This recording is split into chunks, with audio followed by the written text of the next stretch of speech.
அவரை வந்து 4 வருஷம் பெரிய அளவில் டிஃபேம் பண்ணாங்க. அதற்கு பிறகு ஓபிஎஸ்ஸை உள்ளே வச்சுட்டு கட்சிக்குள்ளே அவ்வளோ தொல்லை கொடுத்தாங்க. நீங்கள் 2021 தேர்தலில் மிகப்பெரிய தோல்வி அதிமுக சந்திக்கணும் இவங்களாம் எதிர்பார்த்தாங்க. கண்டிப்பாக. ஆனால் ஒன்றுமே நடக்கலை. வாக்கு சதவீதம் கூட 5% இருந்தது. 2019க்கும் 21க்கும் பார்த்தாலே பெரிய முன்னேற்றம். இவர்களுக்கு வாக்கு சதவீதம் 6% குறைஞ்சி போச்சு. அவர்களுக்கு 22, 21லேருந்து 39 வந்துட்டாங்க. பெரிய அளவில் 75 எம்எல்ஏக்கள், பெரிய அளவில் எதிர்க்கட்சி, கௌரவமான ஒரு எதிர்க்கட்சியாக உட்காந்துச்சு அதிமுக. ஆனாலும் ஓபிஎஸ்ஐ உள்ளே வச்சு தொல்லை கொடுத்தாங்க. அண்ணாமலையை வைத்து தொல்லை கொடுத்தார்கள். அந்த சைடு பார்த்தீங்கன்னா ஓபிஎஸ் திமுகவுக்கு துணை போனார். இந்த தொல்லைகளெல்லாம் மீறி ஒரு எதிர்க்கட்சியாக செயல்பட முடியாத அளவுக்கு பிரச்சனைகளை கொடுத்தாங்க.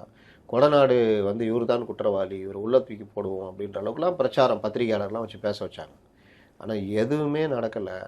அதிமுகக்குள்ளே குழப்பத்தை ஏற்படுத்தி அதிமுக உடைக்கலான்லாம் ட்ரை பண்ணாங்க. எதுவுமே நடக்கலை. அதிமுக ஸ்ட்ராங்காக எடப்பாடி பழனிசாமி தலைமையில் நின்றுச்சு. நேற்று கூட ஒரு பேட்டியில் நான் பேசும்போது கேட்டேன், ஓபிஎஸ் தலைமையில் அதிமுக இருந்திருந்தா இன்றைக்கி அதிமுக இருந்திருக்குமா? யாருக்காவது அடிமையாக இருந்திருக்கும், சின்ன பின்னமாக போயிடும்.